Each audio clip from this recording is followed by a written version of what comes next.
locations. So there's two slides coming up. One is, this is the Houston locations. The next obviously will be San Antonio. So basically anywhere in Houston, north, south, east, or west, from the Woodlands in the north, Katy in the west, southeast Pasadena Space Center and Pearland, even out in Wharton. We have our Texas Medical Center office, formerly in Scurlock, but our brand new Bel Air flagship office, which is on the corner of Bissonnette and Newcastle, easy access to 59 and 610. And it is fantastic. It's an easy in and out for patients. They park for free and walk in. There's plenty of room to space, and there's all the latest and greatest in terms of technology and diagnostic imaging and equipment there. And next slide, lasers as well. And this is San Antonio. So obviously central San Antonio, even in the Hill Country, Fredericksburg, Kerrville, and to the east, New Braunfels and Seguin, and then Stone Oak, Bernie, Alamo Ranch. So basically anything on the north side of Houston, northwest, northeast, San Antonio, it's all covered. Next slide. So we've mentioned this before, but I'll mention it again because it's fantastic. This is the Retina Consultants of Texas, RCTX image portal. We used to send crappy faxes that, were on that fax paper. You couldn't read it. It was black and white.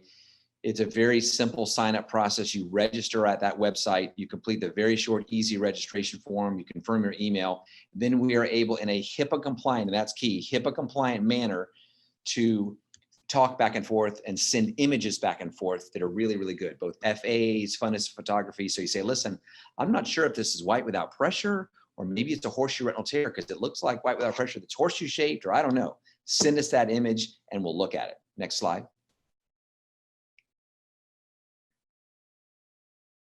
So that is the Retina Consultants of Texas image portal. Next slide, hon.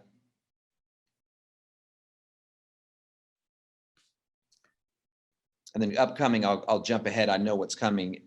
We're going to have a research slide. So as I mentioned earlier, we have the Greater Houston, or formerly Greater Houston, the Retina. Here's the old, there's a picture of the old fax and a new one. Next slide.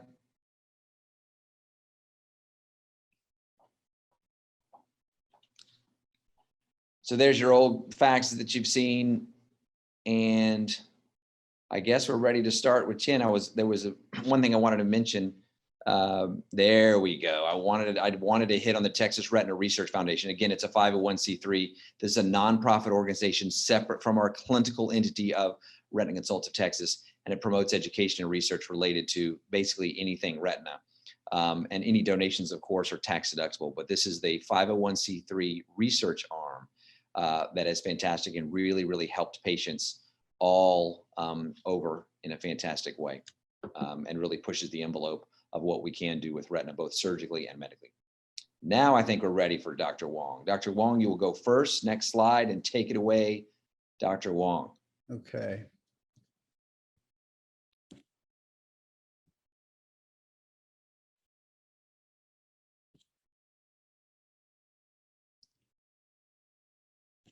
Okay. Do you see my screen here? Yes.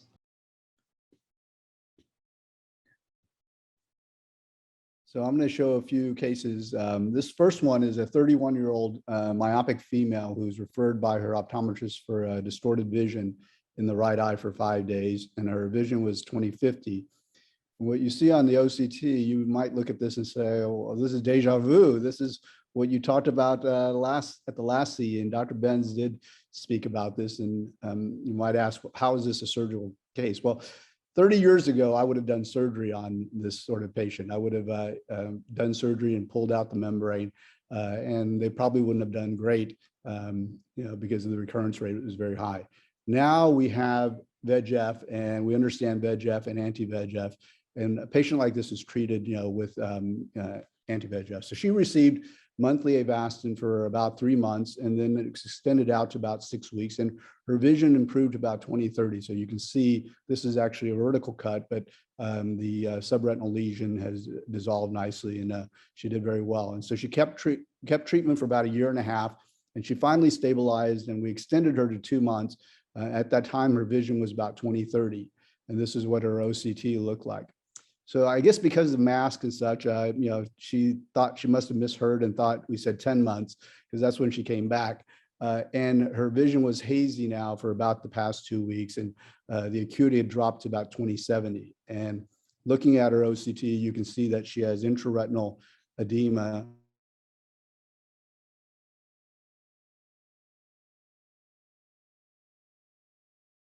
They will be cured after a series of shots.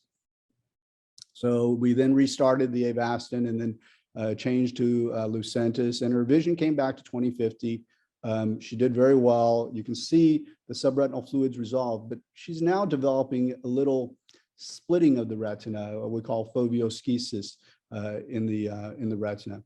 But it didn't really affect her vision much. So you can see the fluids gone, the intraretinal cysts are gone, but she has now a little bit of splitting in the retinal layers, which is not uncommon in people who are highly myopic.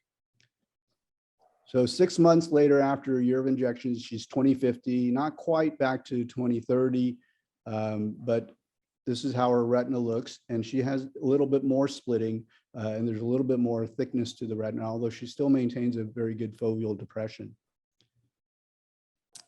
And then after that, her vision comes back to about 20/40, and it's the best since the recurrence.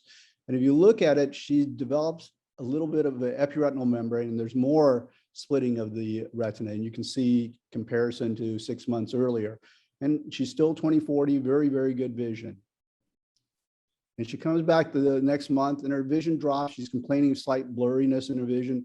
We continue with the injections, and you can see there's an increase in the amount of retinal thickening. The epiretinal membrane is thickening. No recurrence of the CMV in the eye. And then another month later, she drops another line of vision. She gets another shot, and her retina continues to change with more splitting in the retina. And now she's, still pretty good vision, about 20/80.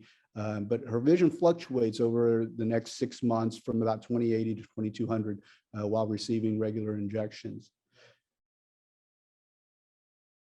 And then finally, her vision drops about 2400, and she looks like this. And she comes and sees me, and that's a mistake, because when I see patients, it means that I'm going to do something bad to them. And so she's now at the point where her vision is 2400, and I recommended that she have surgery to fix the epiretinal membrane.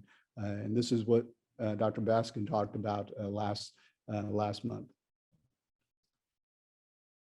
So here's a video of the case. And the way we do these, typically we put in a triamcinolone to help identify the vitreous and whether vitreous is already separated. You can see over the macula, when the triescence disperses like that, they've already had a vitreous separation over the optic nerve. We frequently use dye to help stain, especially in high myopes. It helps to use dye to stain the ILM where you can. And as you can see here, I'm going to start peeling the membranes. And this is what happens when retina surgeons get old. I mean, they start to lose their nerve. And it's like, basketball players like Ben Simmons, who, when they get close to the basket, they're afraid to shoot, or golfers who get the yips. They try to get this, then they just can't. You just can't do it. And it's just, you get a little nervous as you get older. So. You've never been nervous, Juan. But Charlie Wyckoff is not watching, but he'd probably be laughing. But this could be him in 20 years. Okay, so, but actually, what happened is that the eye is very, very long, and so I couldn't reach the macula, and so I was pushing the eye. And if you go back to I'll show you here at the end of the case.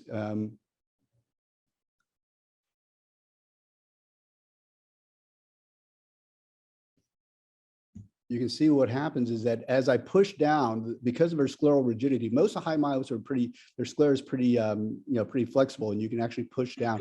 But in her case, her sclera was so rigid, her contact lens started tilting, and so I was having difficulty reaching the macula because of her 20 diopter myopia. So your choices are, at this point, you can remove the trocar, and that would actually give you a couple of extra millimeters. But she had subconj hemorrhage, so it would be hard to see where the incision was, and then you would lose your your tight, your sort of fluid seal. So instead, I used a 23 gauge trocar and a 23 gauge instrument, which is actually longer and it has a little bit better gripping pressure. And you can see that now I can reach the macula. It's like in golf, when you get the yips, you can use a long putter and it can help you, be not quite as shaky. So now you can peel the membrane, and this is the epiretinal membrane that comes off the retinal surface. And then here's the epiretinal membrane on the nasal side. But once you peel the epiretinal membrane, you can restain, and this will allow you to see the ILM, the internal limiting membrane, which then will peel in a second layer. And typically with high myopes, you want to peel out as far as you can. So we try to get to the arcade, and we try to be as thorough as possible because that'll improve the elasticity. And so this is 2 months after surgery. Her macula is much improved. She's about 20/80 now. And so, she hasn't had to have an injection since the operation. So this is a second case who's a 59-year-old man with high myopia who's referred by his optometrist, Dr. Cartwright. And his major complaint basically were his floaters. He didn't really have any visual symptoms. He was 20/25 in the right eye. And his left eye, he was 2300, but he pinholed about 20/30 at 20/30. And this was his near vision eye. So, he was doing monovision. And so if you look at his angiogram, he does have a lot of floaters. But if you look at his OCT, the reason he was referred is he has these changes of myopia with splitting of the retinal layers. And so he was really not too symptomatic. So even though it looks horrible, oftentimes these patients can see pretty well despite having quite a bit of quite an abnormal appearance to the macula. You can also see he has lacquer cracks, more so in the left eye than the right eye. And so we discussed with him, the risk of myopic degeneration and just recommended yearly follow-up, risk of CMV and such. And a year later, he came back, the retina looked identical, and vision was the same. 2 years later, his vision was now a little bit worse. It was 20/40, pinhole to 20/40, but he really didn't have much in terms of complaints. And if you look at his OCT, there is an increase in the amount of splitting in the retina. But he's still able to read out of the eye. And so a year later, 3 years after his initial presentation, he comes in and he says, I'm much worse. I can't read anymore. This floater is getting in the way and it's driving me crazy. And his acuity is now dropped to about 20/80. And yes, you can see the floaters are right in his visual axis now. They're right in over the macula and the fovea, and that's why he can't see out of the eye. Or is it? So actually, when you do OCT, you find out, well, the reason why your vision is blurry is not because of the floater, it's because he's developed a myopic macular hole. And unlike typical macular holes, they frequently have this very, very large area of subretinal fluid with a large foveal macular detachment. And so for cases like this, I'll frequently use long-acting gas. And so I sent him off. He's over 60. I sent him back to send him to a general ophthalmologist for cataract surgery, and then we plan to do surgery with peeling and then a long-acting gas because of the amount of subretinal fluid.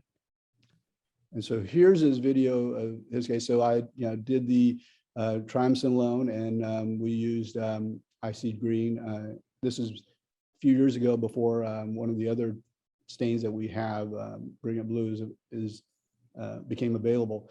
And actually for high myopes, ICG is actually easier because their posterior pole is so white and pale. I don't think the blue, you can see the blue as well as you can the green. And so this is a peel. And typically with these, we try to peel out as far as we can and beyond the posterior staphyloma to release as much traction on the retina as possible. So this is a typical macular peel in the sense that when we do this, I try to do this as slowly as possible. So I'm thinking, I'm pulling off one molar foot plate at a time on these. You just want to make sure you get this off as thoroughly as completely as possible. I'll take it all the way off to the optic nerve, and then you peel, peeling temporally here. And frequently there's this layer of epiretinal membrane or posterior hyaloid that you see in these high myopes. They have almost what we call a vitreous schisis. And it's often easier just to use the vitrector to peel this layer off, or at least to move it back, because it doesn't peel off in a single sheet as the ILM and a thicker epiretinal membrane does. So this is just extending out the internal limiting membrane peel out past the staphyloma. You can see the lacquer crack there.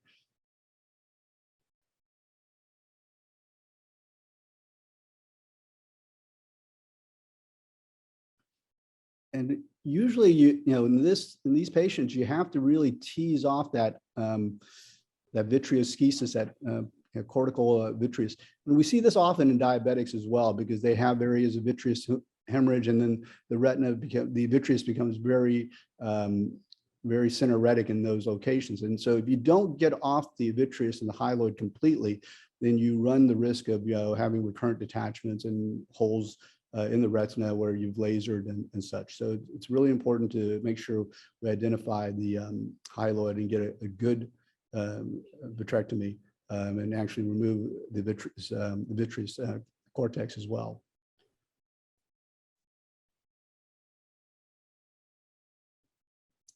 So I'm just trimming out. And so Sarah was telling me that somebody wanted to come watch me do surgery. And I said, well, watching retina surgery is sort of like watching paint dry. I mean, it's actually very, very slow and kind of boring if you're not doing the surgery yourself. And so looking at the patient, this is the patient 4 weeks after they've had the gas bubble goes away. And what you see is this lesion underneath the retina. And so I tell him, well, you need a needle in your eye. And he basically said, well, that doesn't sound very pleasing to me. So I said, go back and see my partner. And so he went back and he had an angiogram done, and it's not really all that impressive. I mean, there's just a little lesion. There is maybe a little leakage, but it wasn't that much. And he comes back and sees me a month later, and he says, 6 weeks later now, and it's 3 months post-op. His vision's actually pinhole in 20/50. He has no more floaters. And he said, your partner says I don't need any injections. And I said, well, this is what it looked like. I mean, the lesion is about the same. The fluid is still about the same. And the retina actually looks better. He's got a foveal depression, so that's why his vision's better, but he still has persistent fluid. And I said, well, I think you might benefit from it. And so, he was happy, but I wasn't. So I said, give me 3 shots. And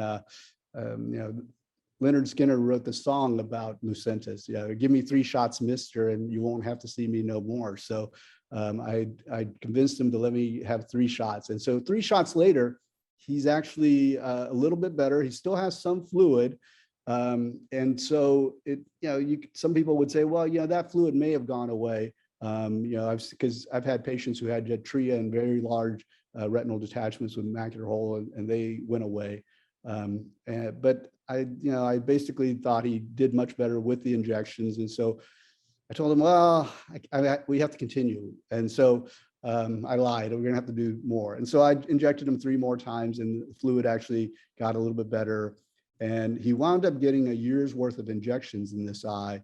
And eventually a total of 10 injections. The last time was over 2 years ago, and his vision came back to 20/25. And so he looks, this is what his last OCT looked like.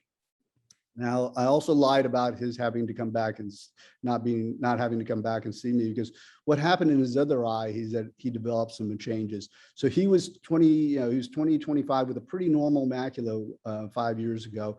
And this is what he looked like, after his surgery in the other eye. He started having splitting in the retina, and then about 8 months later, he was looking like this, and his vision was still 20/25. And so he was developing foveal schisis here in this eye. And so I said, come back in a couple of months, we'll just watch this. And he comes back in a few months, and his vision's dropped to 20/30, although he's not complaining. He has no symptoms at all, but you can see that he has a little bit of subretinal fluid now. So is this a macular hole about to develop? So actually, when we cut through the inferior we can see, sorry about that phone, I forgot to turn it off. He has a bump underneath the retina here that's very close to the center of fixation, and that's what's causing the subretinal fluid. Although when we do the angiogram, it isn't really all that bright. And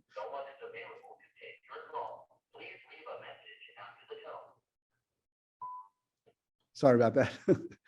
But the moral of the story is I said, give me 3 shots and let me try to get rid of that fluid. And sure enough, after the first shot, he looked really good. And after the 3rd shot, his fluid went away and his foveal schisis improved. So it completely resolved with his anti-VEGF injection. So perhaps giving him injections induced the PBD and got the vitreoretinal traction off, or perhaps all the retinal edema was due to the subretinal membrane. So we tried to extend him like we did with the other eye. And unfortunately, when he got to 8 weeks, he wound up developing fluid, but we restarted the injections and then his fluid resolved. So these are a few of the manifestations of myopic maculopathy, epiretinal membrane, and how we manage them surgically.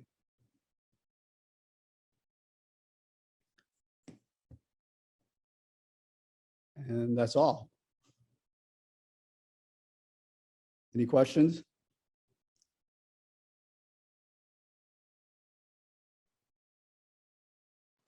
Comments from the peanut gallery? Those are great cases, Dr. Wong. I have a question. In myopic macular holes, how often will you do an ILM flap to help the hole close? I find that I don't do as many flaps. I used to do, in Anchor, and James, wrote up our series on the Texas Taco, the flaps over the macula. But I find that it's often unnecessary. I think if you do a wide enough peel, usually it almost always closes. And I drain fluid from the macular region and sometimes from the edge of the hole.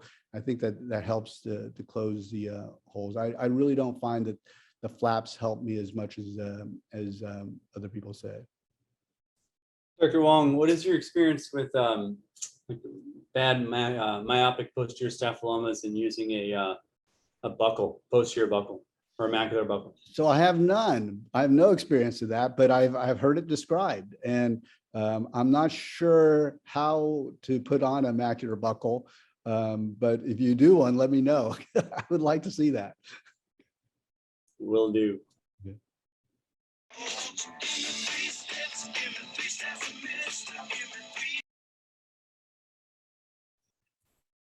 I love that. Give me 3 shots. That was awesome, Tien. Give me 3 sets. Yeah. All right.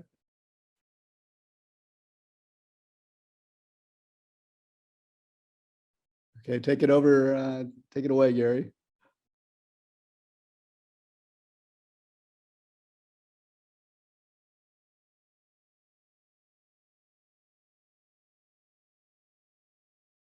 Is that coming through okay now? Yes, all right, great. So hi, my name is Dr. Gary Lane. Tonight, I'm gonna show you a different point of view. These are 3 common retina cases, but they're presented in a little bit uncommon way.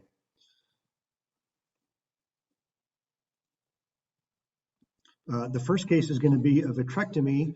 This patient was referred in for asteroid hyalosis, which wasn't that visually significant. However, the patient had diabetes and their optometrist was having a hard time monitoring their macula. So we went ahead and did a vitrectomy. This is actually an endoscopic vitrectomy. An endoscope, of course, is a small camera that you insert inside the eye, and you get a bird's eye view of the vitrectomy from the inside. Just to orient you, here is the ora serrata, the dark band. The pars plana is the brown leathery area just on top of that. The patient is pseudophakic, so they have a IOL up top. The retina is the orange part down at the bottom, and then off the screen at the very bottom is the macula and the optic nerve. So here we go. Here's a video from inside the eye, and you'll see me inserting a 23 gauge trocar. That's that sharp blade that's going in through the pars plana. Note how rubbery the pars plana is as you insert it. And then around that blade, of course, is the infusion or the cannula, and that's going to allow me to put instruments inside the eye. So again, here you see the retina is orange down at the bottom. You can see my cutter. The infusion cannula was that silver thing off to the right. Now you can see the ciliary body. Those are the white dots that are up top, the pars plana. And again, the IOL with some cortex is the gray blob up to the upper right. And here I am munching up all that vitreous so that their referring doctor can see better. Here I am reaching across the eye. When you do an endoscopic surgery, you don't realize how much vitreous is left remaining far anteriorly above the pars plana. You can do scleral depression and get a lot of it, but there's always seems like there's more remaining. Here I am coming close, following up the vitreous. So again, that's a pretty simple case, pretty straightforward, but it's just shown from an unusual view.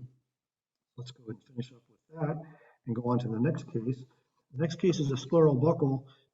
And so this woman was referred just a couple weeks ago from an optometrist here in San Antonio. She has a retinal detachment. She was asymptomatic, and this was discovered as an incidental finding on a routine exam. What you'll see is she's got a break down here at the bottom at about 5 o'clock, and then she's got subretinal fluid that comes all the way up. It comes up through her macula and very dangerously close to her fovea right here. The other thing to know about this woman is she is a instructor pilot, and she's trying to get enough hours to get hired on by the airlines. So it's critical that we take good care of her so she can continue to fly. Also, she didn't have a PVD. She had a form vitreous. She was young. She was 24. So in those cases, a scleral buckle is the preferred procedure.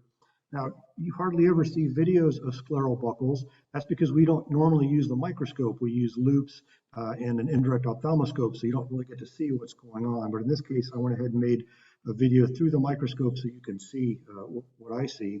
Here's an OCT of her pre-op. You can see the fluid comes up pretty closely. But if you take a scan just inferior to the fovea, you see the fluid comes really close to her fovea. So let's go ahead and start this video. And so the first step in a scleral buckle is to do a peritomy. Normally we'll do a 360 peritomy, but in her case, because she's a contact lens wearer, I did a radial peritomies. That spares her limbal conjunctiva and allows her to get back in contact lenses sooner. You'll see me here hooking the muscles. Of course, we hook the 4 rectus muscles. That allows me to slide the scleral buckle underneath the muscles. It also allows me to maneuver the eye so I can expose the eye to install the various bits of hardware that we need. Here's her inferior rectus. Going to tie that off with some silk ties. And then superior here. You want to be careful with her superior rectus because the levator is there as well, and you don't want to give her ptosis. So now I've exposed all the areas that I need. Instead of using the indirect, I'm putting a chandelier inside the eye. And now with the microscope and the biome, you can see what I see. And so here, this is an inverted view. It's the opposite of the photo that I showed you. Here's her nerve. Here's the inferior retinal attachment coming up all the way close to her fovea. And then her break is down in here. Now, with retinal detachment surgery and a vitrectomy, you just use laser to seal up the holes. But in a scleral buckle, the retina is not reattached. So instead of laser, we'll use cryotherapy. We use a freezing treatment. So here I am with the cryo probe. And wait for it, here it comes, there. So that's cryo. So that's actually creating an ice ball, and that will form a nice adhesive scar and help the retina to reattach. So you'll see me putting cryo scars all along the areas where there is lattice. There's the break right there. I add some extra cryo. Of course, this video is speeded up greatly for the presentation. This is actually kind of a tedious process, and you have to be very careful to make sure you find all the breaks. There's some more lattice as well. So we did the cryo. The next step that's very important is you have to know exactly where the break is. So here I am marking the outside of the eye where I could see the break on the inside. This is important because the position of the buckle has to be exactly over the break. So now you'll see me marking it with the pen. There it is. And then I go ahead and make a second mark over here. And then I go ahead and place some sutures here. And the sutures are to precisely place the buckle in the exact spot. Now, the other quadrants, instead of using sutures, I'm using scleral belt loops, and these are a little bit faster. You'll see me make a crescent blade here, and I make one side of the belt loop here. And these are just like belt loops you have on your jeans. And this will allow me to slide the scleral buckle through the belt loop. So here's one belt loop, and I go to the next quadrant.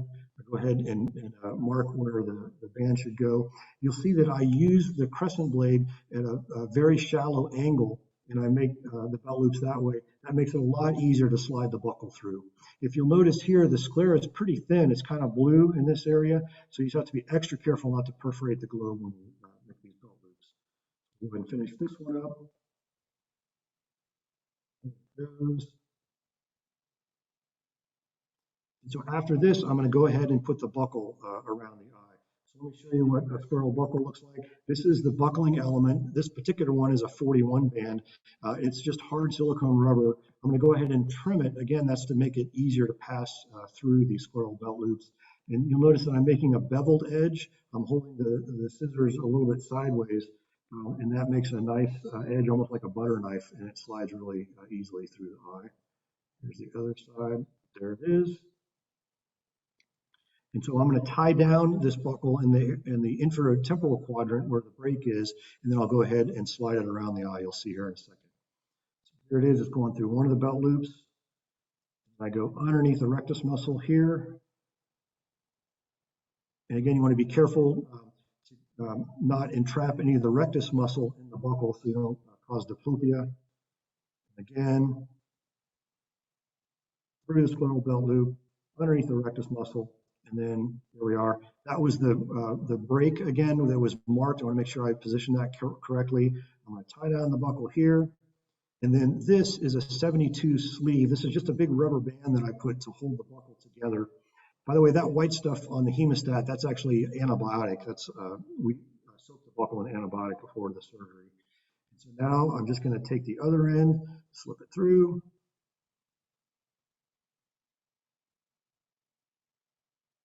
And then tie it down. And I purposely put the sleeve inferotemporally to cover the buckle.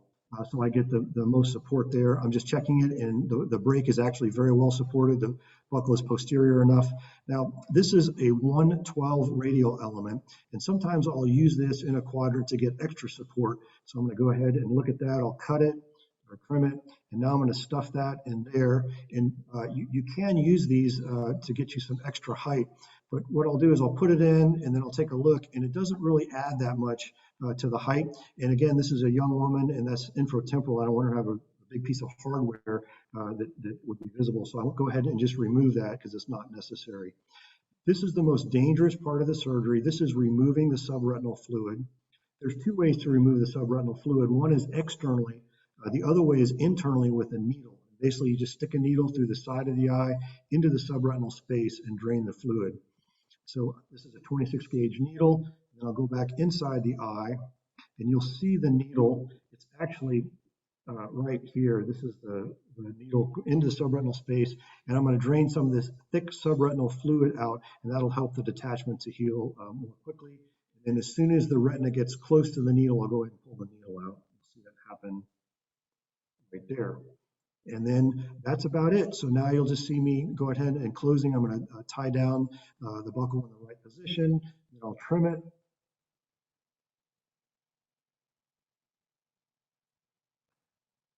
And again, I'll cut out the silk ties, and then the rest of it is just sewing. And again, I made these radial incisions because it really preserves her limbal conjunctiva, and it'll get her back into her contact lenses a lot sooner. And that's about it. So questions or comments? Gary, that was really, really neat. I really enjoyed that. Is this the way that you visualize all of your buckles? Do you do them with a microscope? I do. Most commonly, I'll do vitrectomy buckles, and then it's already set up for me. So I go ahead and make these scleral belt loops with the microscope. I find it's pretty easy to do once you get used to it. Yeah, really, really nice. I enjoyed the paritomy thing. I'd never seen that before. That's really cool. It takes a long time, and for older patients, I'll just use a typical 360 paritomy. But a young patient that needs contact lenses, I'll do it this way.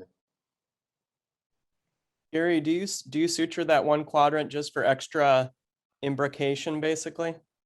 Well, in this case, because I'm worried about the location of the buckle, you can position the buckle more precisely with sutures. With the scleral belt loops, it's always a little bit iffy. For a vitrectomy buccal, where I'm just trying to support the vitreous base, I'll use scleral belt loops in all 4 quadrants. But usually on a buccal, on a phakic patient, I'll go ahead and suture that 1 quadrant to make sure it's in the right spot. When do you decide on a buccal versus vitrectomy? That's sort of the big question of the day. Some people are saying you never need a buccal. So that's a great question. In fact, she had seen another retina doctor who recommended a vitrectomy. So she's 24, she's phakic, she has a formed vitreous and no PVD. The formed vitreous in this case acts like almost like a tamponade. The buccal can push against the formed vitreous and basically block any flow through that hole. Also, if I do a vitrectomy, she's going to get a cataract, and I'm thinking about her career as an airline pilot. So I think in a case like this, if it was my own eye, I'd prefer a buccal. But again, there's a lot of people that would have done a vitrectomy, and that's also a good option for her. What if she was 40? Is she an airline pilot or not? An average 40-year-old person, probably a vitrectomy. I don't know. She's going to probably need a vit buccal because of the inferior break. And so if she did not have a PVD and she was 40, I might still do a buccal. If she's a 60-year-old and she's pseudophakic, she'd get a vit buccal. What if you have a PVD but you're 27? With a PVD, yeah, now I'm starting to get tempted to do a vit buccal, and she would just have to put up with the cataract. But the formed vitreous is really your friend in cases like these. It really helps with closing the hole. And I think it's almost malpractice to do a vitrectomy on somebody who's that age, who doesn't have a PVD and really has an atrophic hole or lattice associated holes. You see so many patients who go into PVR because when you try to go in and remove the vitreous from some of these patients, it's very difficult, especially around the areas of lattice degeneration. If they have extensive lattice, the adhesions are very strong, and you wind up creating a lot of problems with failure in PVR when you do when you try to do these with vitrectomy. Don D'Amico would disagree. Yeah, I know. I've probably seen some of his post-ops, but yeah, we've seen Charlie and I have seen post-ops from other people who don't believe in scleral buckles that did them in teenagers, and they wind up with oil underneath the retina, under the conj, all sorts of problems. They're not just beautiful. A lot of young fellows don't get enough buckles. That's a big issue with training because less and less buckles out there. So you want an old buckling surgeon.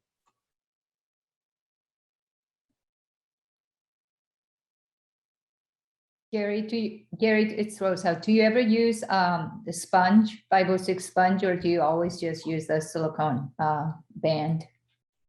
I'll almost always use a 41 or 42 band. I have used sponge, and I'll use a sponge for a radial element if necessary. But I haven't used like a 506 encircling in a while. What do you prefer, Rosa? I used to use 41, 42 when I was in Boston until I joined this group over 21 years ago, and Dr. Brown convinced me to use 506, and he told me just don't choke the chicken. And ever since then, I'm 506 sold. I'll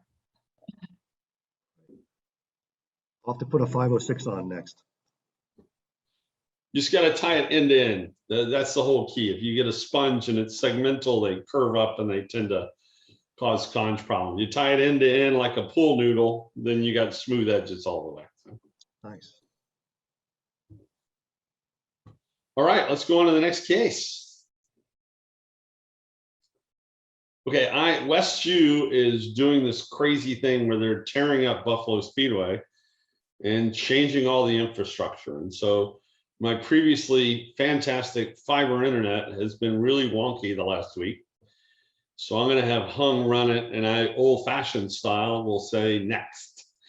So what we're going to talk about today is something kind of bread and butter, epiretinal membranes, but it's a little bit different. And it's kind of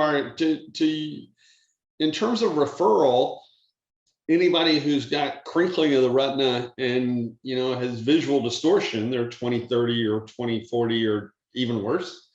That's who needs to come see us. And we start talking about surgery, usually about 20/40, although in Gary's case, I've certainly operated on 20/25 United pilots that couldn't pass their FAA and fly the big 737-800s they like to fly in the Airbuses. But at 20/70, we twist their arm. These are a little tougher, and so you certainly have a little more risk of making a macular hole. But what we're going to talk about is sort of epiretinal membranes and then sort of a special epiretinal membrane, which they used to call thick epiretinal membranes. It kind of looks like icing there on the retina. And they're actually called lamellar hole associated epiretinal membrane proliferation. Big name, but we'll explain that in a bit. Next. So this is an epiretinal membrane, and I tell patients there's a couple names that describe it. One of them, cellophane retinopathy, because it looks like cellophane paper, this clear glistening membrane. Another name's called macular pucker, because the macula is the center of the vision, and that cellophane contracts and puckers it up. And if it's puckering enough, it distorts your retina. Next slide. There's cellophane, good picture. Next slide. Next slide. And here's an OCT, and it's amazing. On the near infrared reflectance, which is that black and white image you see on the left, you actually see it often better than clinically. The shimmering and the striations. On the right, you can see that it's distorting both the inner retina as well as the photoreceptors. And this person's 20/80. Next slide. If we can turn up the music. We have the chicken dance, which I love that song. So unfortunately, you're not hearing the music. Actually, we're totally stifled here. Here we go.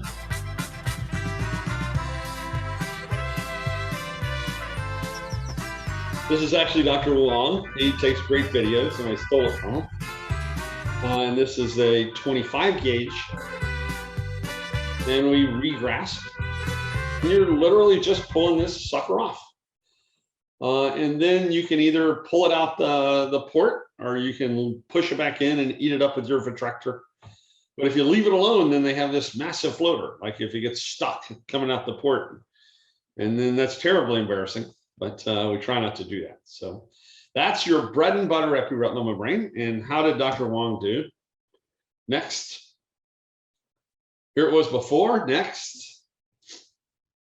There we go, 20/25. Bravo. And you can see temporally there's some dimpling, and that probably means he peeled the ILM, although not necessarily, because sometimes epiretinal membranes stick to the ILM. ILM is made up of Mueller cell foot plates. So you're often plucking Mueller cells out. And that's how, when I see an OCT like this, I always know they've had a vitrectomy by somebody. So next slide. So now we're going to talk about a variant of epiretinal membranes, this lamellar hole associated epiretinal membrane proliferation. Next slide. And it was first described, like a lot of things, by our friends in New York, Rick Spade and Bailey Freund. And they showed that lamellar holes, which is where you get splitting in the retina, kind of like what Dr. Wong showed with myopic schisis, can sometimes get this weird proliferation. Next slide. Here you see the same slide I showed you at the beginning. This comes from Bailey's paper. And you get this thick, looks like kind of icing. And it gets these weird shapes underneath. And amazingly, a lot of these see pretty good. Like, wouldn't be surprised at all if this is a 20/25 eye. Also wouldn't be surprised if it's 20/80. And obviously at 20/25, we run away. But at that 20/50, 20/60, you start thinking, I could probably help you by peeling off this junk. Next slide. You can get it on top of a macular hole. Usually means the macular hole's been there longer. This was probably a lamellar hole that opened up. That's rare. Next slide. And so this is epiretinal membrane, that thin little membrane that goes all the way across. And that's actually fibroblasts that grow. I tell patients, they say, well, why did this happen to me? And I say, there's a gel in everybody's eye. And when it pulls away from the back, where it's hooked on like Velcro, sometimes the eye perceives that as an injury and throws down scar tissue. It's nothing you did. It's not your cataract surgeon's IOL, Mrs. Jones. It just happens, getting older and bad luck. Next slide. So here's a patient with lamellar hole associated epiretinal proliferation, and look at that asterisk, kind of looks like icing, kind of melting down. Next slide. This is a patient also from New York that passed away, and they donated their eye to the eye pathologist, Christine Curcio. Actually, must be somebody different because Christine's not listed here. But anyway, they figured out what that junk was. Next slide. Amazingly, it's Mueller cells.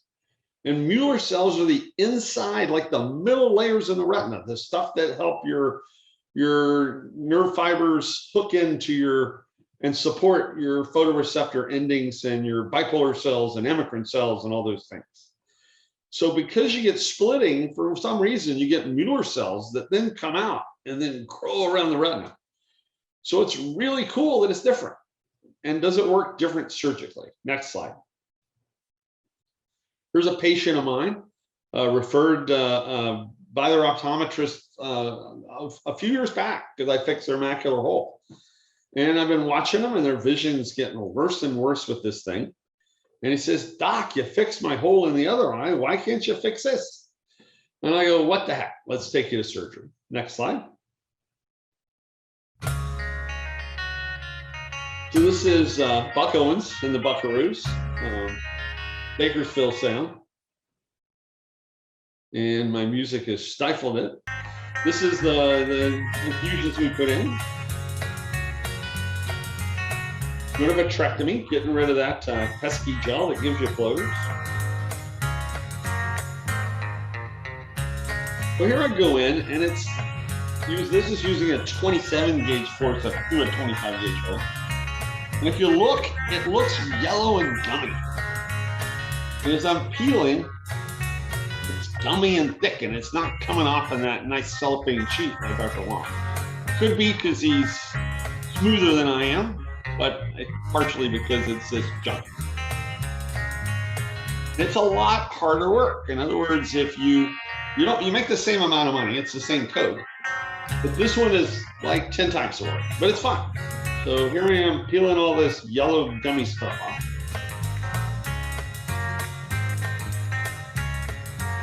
And this is sped up, believe it or not, even though it seems kind of slow. Fortunately, it's an instrumental Buck Owens song, so it keeps repeating itself. And especially in these, and in most epiretinal membranes, I peel the ILM with a staining dye. Now we're mainly using Brilliant Blue, but for the longest time we used just ICG.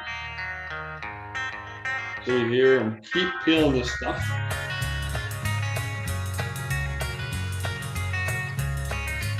So the audience should vote. I think I should get paid 2 or 3 times what Dr. Wong did for all this work.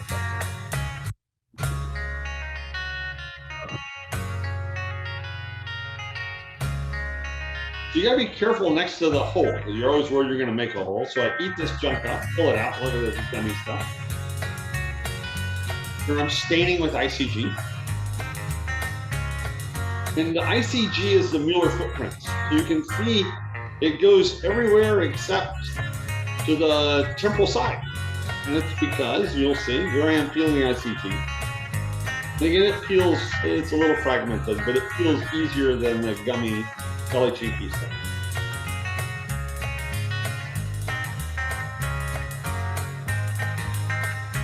And why didn't it stain on the other side? I kind of had a sneaking suspicion. You're about to see as I peel, oh, more yellow stuff.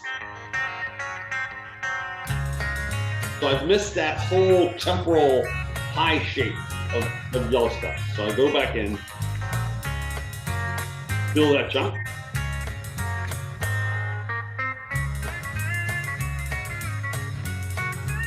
Personally, I listen to country music every day in the OR. Heard a lot of George Jones today.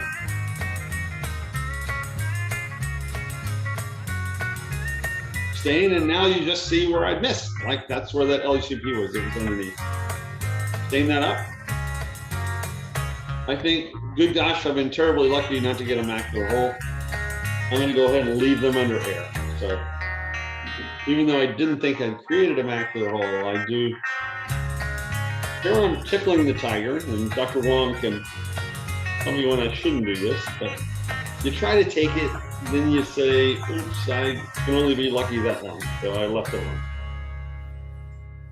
Here we go to air.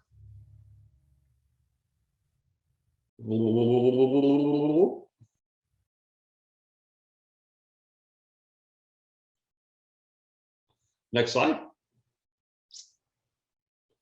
And here's how he did. 2050, I've actually seen him once more, he's 2040. He's happy. I've done these two and made a macular hole and then had to go in and repair them. It's a very shallow floor.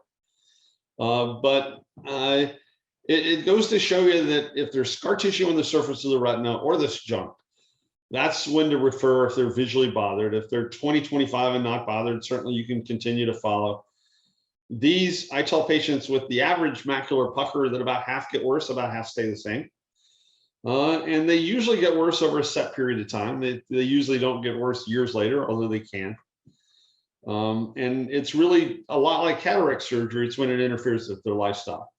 If they're 20/50 doing everything they want to do, certainly I'll watch. At 20/70, I start twisting their arm, maybe 20/60, depending if I have an empty slot in my surgery schedule. No, I'm kidding. Nothing to do with what I do. Any questions of sort of what to do with epiretinal membranes? One thing I did not show here is epiretinal membranes have an increased frequency with peripheral retinal breaks. So anytime you do have a patient with an epiretinal membrane, you want to make sure you get an Optos and really look good at the peripheral retina, because a lot of times you'll find an asymptomatic older horseshoe tear that may have or may not have fluid that may need to be treated. Some of them just happen though, and the ones that happen are, good for us, but certainly just a lot of them can be watched. So, any questions from the audience or from the panel?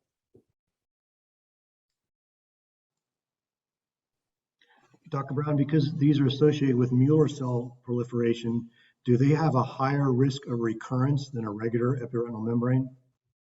It's a good question. It doesn't seem that way. You think you would. I think if you seal that, I think you're sealing the lamellar hole, or maybe sealing the opening by doing this. I don't know that we have enough experience. This is probably, I don't have I would say it's 5% of our epiretinal membranes. A lot of these don't progress to surgery. Tian, what do you think the incidence is? Yeah, we always used to see it. You always thought it was like peeling fovea and thinking, oh my God, what's this yellow stuff? And now I know what it is.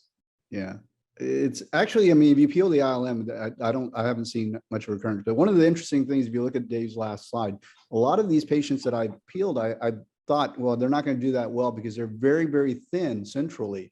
And then after you peel them, they actually have a better retinal thickness in the middle. Just like Dave's picture.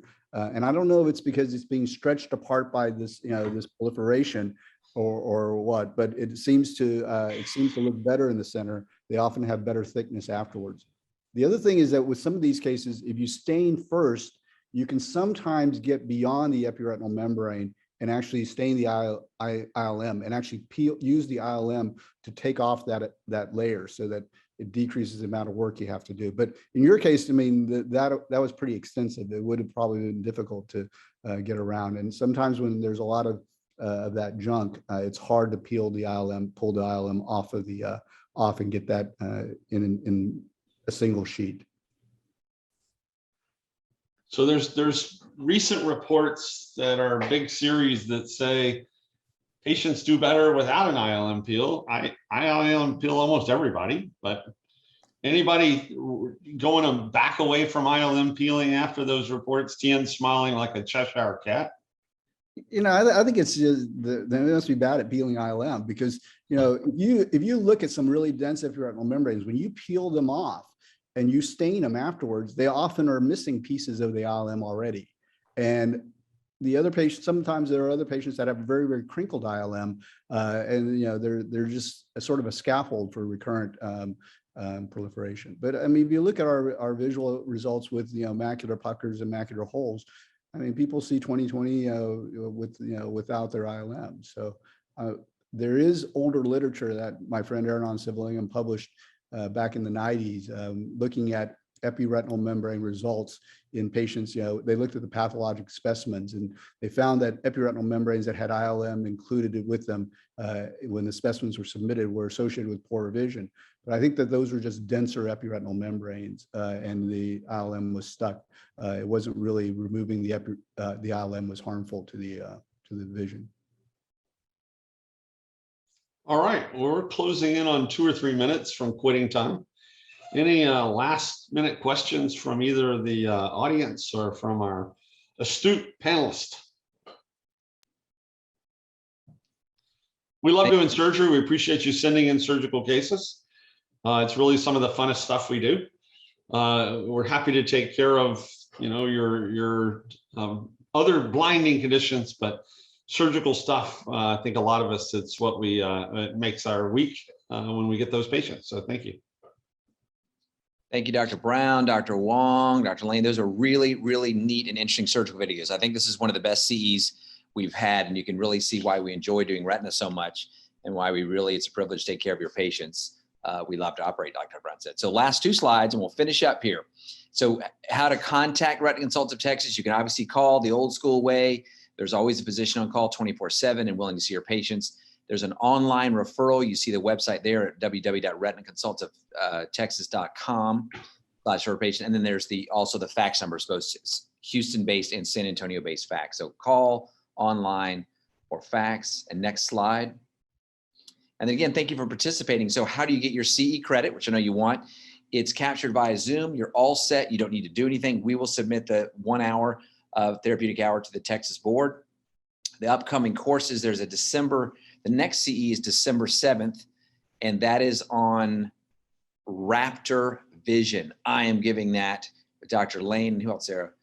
And Dr. Baskin. So it's not just Raptor eyes, but it's interesting animal adaptations in the visual symptoms that can let us learn a little bit something about human retina. So any problems or questions, contact Sarah Barbertano.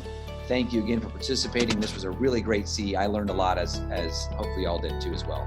Thanks, everybody.